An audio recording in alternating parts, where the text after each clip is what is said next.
Hello, this is Matt on the Moon Lambeau channel. Who's ready for a little critical thinking exercise?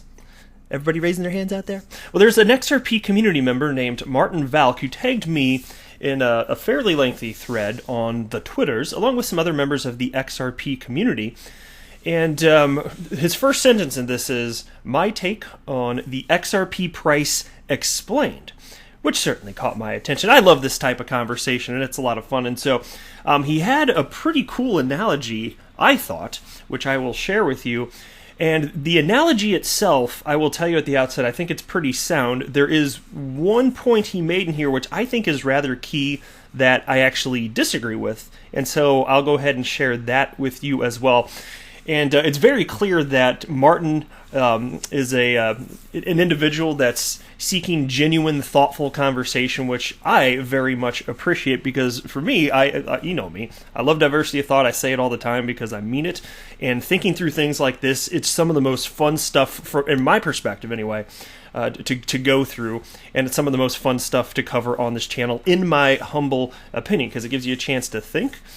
And so we'll just go from there. But before covering this any further, if you would please delicately tap that like button. And also, if you are a fan of thoughtful conversation, go ahead and subscribe to the Moon Lambeau channel, where you will find such from time to time. And Martin Valk, I want to say very sincerely thank you for tagging me in this. And well written here, and you expressed your point of view very well.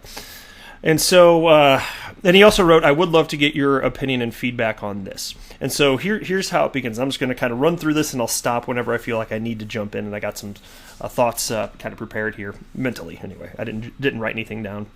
So, stream of consciousness. But right, so many people are fixated excuse me, on the price of XRP and don't understand why it is not rising. I am going to try and explain what I believe to be true in a way that can be understood by people who know absolutely nothing about finance. Okay, now right there, I do want to pause for just a moment and state something that at this point, if you listen to me, it should be obvious that XRP, along with every other cryptocurrency on the planet, is moving in tandem with Bitcoin. There's a high correlation. In fact, as of late, I wish I had pulled it up for this video now. I saw that XRP's correlation to Bitcoin over the last couple of months is much higher than it had been for most of the previous year. And so I don't know. I don't think that XRP is going to be tethered to Bitcoin's price action forever. But I also, if I were to predict when it's going to start to decouple, I'd just be making that up. I don't know when. I just don't think it's reasonable. I think that this just speaks to the nascency of the asset class. And as individuals, as time passes, parse out the differences between coins, you will see diverse price action from cryptocurrency to cryptocurrency. But right now, we're not there yet. But still, we can have this awesome conversation where we're like, okay, but what is it that once we're past that stage, what is going to cause ultimately XRP's price to rise and or fall? And so he continues here. Visualize the economy as a massive car engine and XRP as the oil that lubricates the whole system, taking away all the friction and making sure everything runs smoothly. Now visualize the oil sump, which is the oil sump contains the engine oil required for lubrication when not in use, and it's at the bottom of the engine. In this case, the sump is full of all the XRP that is not being used. So it's a car analogy, which is good because I'm learning something here because I ain't got no damn clue how cars work. As far as I'm concerned, it's pure sorcery. And then he writes that, now let's link the price of XRP to the level of the oil in the sump. The more that is moving around the engine, the less that is in the sump, and the higher the price. And then in parentheses he writes, simple supply and demand. So again, he's talking about, he's comparing XRP that is in the engine as just, that's what's actually flowing, and then what's off to the sidelines, that would be the XRP that is in the sump, right? And then he writes, however, after use, the oil, or in this case, XRP, returns back to the sump, which causes the price to drop back down again. The strength of XRP is its speed, but this is also the price's weakness. because it is able to return to the sump before more is needed. Now, this is where I really feel like I need to pause, because that's a pretty key point to what he's bringing up here. And so I do have a different opinion. And I know that we're all just trying to get to the truth of the matter. So I want to be clear. I don't think for a moment, I think it's very clear in what he's writing here. He is not for a moment trying to spread fear, uncertainty, or doubt. That said, I wanted to pull up this, and I've covered this. I'm not going to go in depth on this because it would take too long, and I want to talk about the rest of what's going on here. But this is FUDBingo.com. Some of you are aware. XRP FUD Bingo. And so here's the main page. There's a bunch of FUD-type comments that are very commonplace, and then they get debunked on this website. One of them is, XRP is too fast. And I can give you a few high-level reasons. I just don't want to dig in any further. I've actually talked about this on the channel at least a few times. But I can give you a few high-level instances. And one that always stands out to me is, first of all, when you talk about, whether your concern is that, there's too much XRP because there's 100 billion, or that it's too fast, this or that, understand that most of the XRP at any given moment is not available for sale. The last figures I've seen, which admittedly it's been quite some time, showed that over 90%, maybe it was 95% of all XRP in existence was not on cryptocurrency exchanges. It was being held. So, and it could be held for long terms, and you know that XRP holders are rather long-term thinkers here. And sure, as price goes up, you can expect that more would enter the market. I get that too. But the point being that at any given moment, the vast majority of the XRP, not just because Ripple's got a bunch in escrow, it's off on the sidelines. And this is actually pretty normal for crypto, frankly. I think it's true for Bitcoin as well. And so that's one thing. But take a look at this. So just to cover part of, I'm just going to read a couple sentences and then a few of these bullet points, then I'll move on here. But consider this. Because here's the FUD statement. XRP settles so fast that it will only be removed for 3 seconds at a time from the market. Therefore, the net XRP removed from the market will be 0, and it won't rise in value. And one of my biggest complaints about this argument always has been that's not how humans behave. They don't determine whether or not they want to buy or sell XRP based on some sort of precise calculation on what is needed to facilitate global payments. That absolutely is not how humans behave. There's no evidence that they're ever going to behave like that. That's just not the case. People are buying and selling primarily on emotion.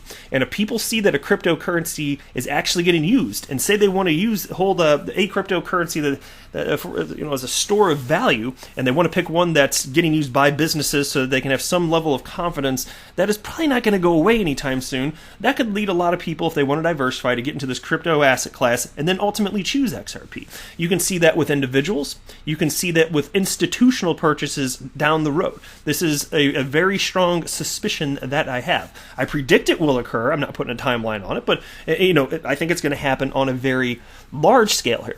That's how humans behave. And so how fast it goes, it doesn't play into this as much as you might think here. That's my very humble opinion right here. Because again, fast or not, if you want to diversify and you want to throw some money, and what happens? What happens when individuals do that? That's when you enter these price discovery phases where you can have tremendously skyrocketing price, and then there's always retracement, fine. But you end up at a higher low than you were at before, and we have seen that for the better part of a decade with cryptocurrency.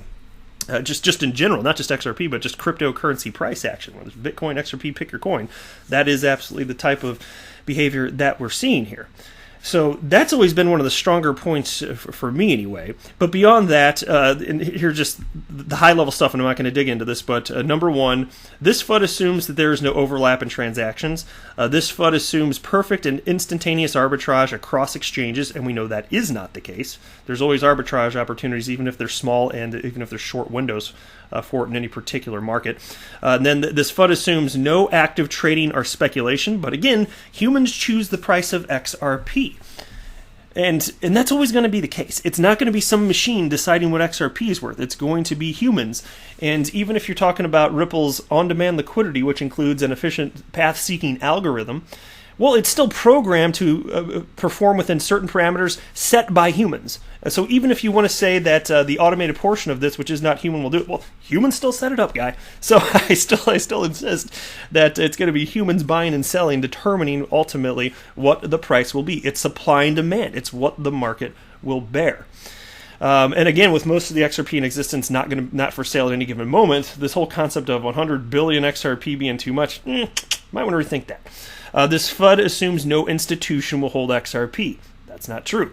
This FUD assumes no existence of market makers. And I like this one too because there is the point that somebody has to hold these assets. So as corridors get built out, huge swaths of XRP are going to have to be held by market makers. So think cryptocurrency exchanges. And as transactions on Ripple's on-demand liquidity increases, more corridors open, more and more cryptocurrency exchanges, market makers are going to have to hold XRP in order for this to work. And there's business opportunities here, so of course they will. They make money on the buying and selling of all these transactions, so of course that's going to happen. Right? And so again, as far as the speed portion, his analogy is fine, just the way it's structured, but that particular asset, which I think is kind of core to what he's talking about here, I do have a different opinion than him on that particular point here. Where was the tweet I left off here? Yeah, here we go. Okay, so this next in his thread here. In order for the price to rise, we need the engine to be continuously running. Not just more use cases, but actual in-flight XRP. Well, not just use cases, but that's kind of core. So it depends on what you mean by that. I guess it would be if I were sitting down talking to you, I'd want to learn more about what you specifically mean by that. But use cases are key, whether it's what Ripple's doing to utilize XRP as a bridge currency or Coil. How they're using a blend of ILP and XRP to stream payments in real time. That is moving. So if you just mean in flight with all these transactions happening based on available liquidity, okay, fair enough point, but that's not all that's going to drive price either. I think a huge chunk of it really will be ultimately institutional money coming in and more on the retail side. It's just a small fraction of the world that's even invested in this asset class, and you see that the price of XRP at its high almost hit $4, and so it just makes me think, if XRP really is going to have staying power, once the rest of the world gets into this, both from an individual perspective and institutional, my gosh, all bets are off. And it's not going to, people are not going to be sitting there writing on the back of a napkin, okay, how much XRP is needed? How much should I be willing to pay for this? No, that's not what people are going to do. People just will not behave like that. I assure you. I feel strongly anyway. XRP unlocking all the Nostro and Vostro money is great, but that alone won't affect the price much as XRP is so fast and it's only needed during the actual transaction. To be clear, the fast portion of his comment here, I've already said my piece on it. As far as XRP unlocking all the Nostro and Vostro money is great, but that alone won't affect the price. Well, that seems pretty reasonable to me. I don't think that there's anything that directly, because what you're talking about, it depends on how you're defining that. If businesses that have Nostro accounts close those down, that doesn't directly affect the price of XRP. Now, if they close down the Nostro accounts because XRP is taking hold and they're reacting to a diminished or eliminated need for Nostro accounts, that's different. So it would be really more so in that scenario, the owners of these Nostro accounts reacting to XRP taking over in this hypothetical scenario. Now, once we get institutional money moving around the world, we will see the engine revving up and the oil, which again is XRP, continuously being pumped around, causing the level in the sump to stay low. As technology advances, and it depends on what you're considering to be in the sump, though, because again, does that include escrowed XRP by Ripple and others? Does it include XRP that is off exchanges, or does it include XRP only that's on exchanges? And so you'd have to kind of flesh that out a little bit further for me to determine to what degree I think that's spot on. I can't answer. I really would need a little bit more specificity on that point. But and then he writes, as technology advances and continuous streaming micropayments becomes the norm, the demand for oil, which is XRP, becomes even higher, driving the price up even more.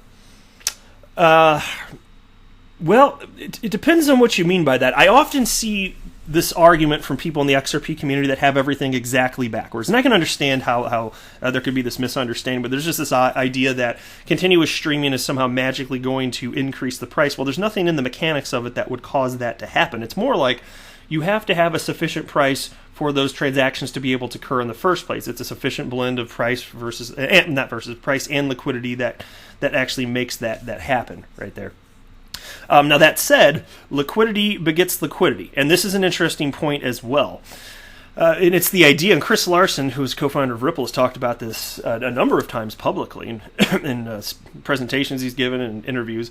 It's just this idea of when you have a certain amount of liquidity, and as things progress, and what happens ultimately is as that happens and volume increases, you get more attention. And people are like, whoa, what's going on here? People take notice of this high volume, and this happened. This is not unique to XRP or crypto, by the way. If there's high volume when it comes to trading, yeah, people take notice and they jump in, and it can actually drive price, which is why he says liquidity begets further liquidity. That's it. And so that part, yeah, that is true, but I just want to be clear that there's nothing inside of the mechanics that means usage results in price going up. It's always going to be humans deciding the price. Like I said earlier, even if you're talking about these automated transactions driving price, they're within parameters set by humans. So humans pick all of that stuff. They select their buy and sell orders and the limits and all that. Then he writes, side note, your car engine uses up a little bit of oil as it is being used just like XRP has its burn rate. The only difference is that you can top up your oil every now and then, and that there is a limited amount of XRP. Fair point. Yeah, it makes sense. This too will drive up the price ever so slightly, but eventually. I hope I've been able to explain my understanding of XRP's price action a little, but I would really like to hear from all of you what your take is on this. Please give me feedback. And so I would say the analogy itself, it's a pretty sound comparison. It's very reasonable. There's just that one key point I was talking about where I happen to think differently, which is just this idea of it being too fast, how that's some sort of negative. I don't think there are any negatives to that really at all. And if you want to persuade me, I mean, you'd have to spell out what that would be, but the reason that this all can happen is because XRP is so damn fast. It is so efficient. It's amazing, and just to think that that's a downside, I personally am just not seeing it. But yeah, very fun to think through here. Now, Galgatron, notable member of the XRP community, he responded to this, because he was tagged ultimately by somebody named Icon and wrote correct ? And he tagged Galgatron. So Galgatron read it, and he did respond, and he wrote yes. So it seems as though he agreed with this just about in its entirety, which was interesting to me. He wrote, yes, parallel demand for in-flight on-demand liquidity related XRP is one key price driver. And I already talked about this as well, so I do agree with that. But he did not address the aspect of XRP being a negative also, which is interesting because he wrote an entire blog about this called something like is XRP too fast, and then he shredded that concept down, and he wrote that like 2 years ago. And a number of people actually tagged it or put a link to that post in this thread in various points here. So I was kind of surprised that he didn't write yes, agree, but the fast part don't agree, because he wrote a blog thoroughly saying he does not agree with that. So anyway, he wrote, let me just restart this tweet from Galvatron. Yes, parallel demand for in-flight on-demand liquidity related XRP is one key price driver, but I'd like to reinforce that whales are the primary influence on price today. Until utility takes control, it's a fictitious number. Yes, I think that there is some evidence to support that claim. And it's not, look, as liquidity and volume increases, it takes ever-increasing amounts of funds to manipulate the market. So eventually it's going to just get tough to the point where individuals can't do it no matter how wealthy you are. That's not true today, though. And so that's absolutely correct, but it's not unique to XRP. And even when XRP in a short term is manipulated by whales, specifically the XRP market, it's still, even so, still on the whole, it is following the price action of Bitcoin, but Bitcoin is also manipulated. So I think it's a salient point that Galgatron is making here. But I should probably wrap it up there. This video has already gone on pretty long, but very fun to think through all this stuff, and I hope you guys found this as interesting as I did. And Martin, if you are listening again, thank you very much for tagging me and for getting the community engaged and thinking about what the whole landscape here is going to look. I genuinely appreciate it, and I know you're coming from a place of just trying to get an understanding of all of this, which is the same place I'm coming from. And so I always think it's fun stuff here. And if I got any, if I interpreted anything wrong the way you wrote it, just let me know, and I'd be happy to correct the record if that is the case. And if you think that I'm wrong about anything, I'd love to hear that too, because it's fun to think through this stuff. And look, I'm not infallible. I could be wrong about something too, and so if anyone wants to present a case, you could certainly, if you're right, you can persuade me to change my position either a little bit or maybe even dramatically, but you're going to have to present a case. All right, thanks for stopping by. I am not a financial advisor. Do not buy or sell anything because of anything that I say or write. That would be a very, very, very bad idea. Until next critical thinking exercise, to the moon, Lambo!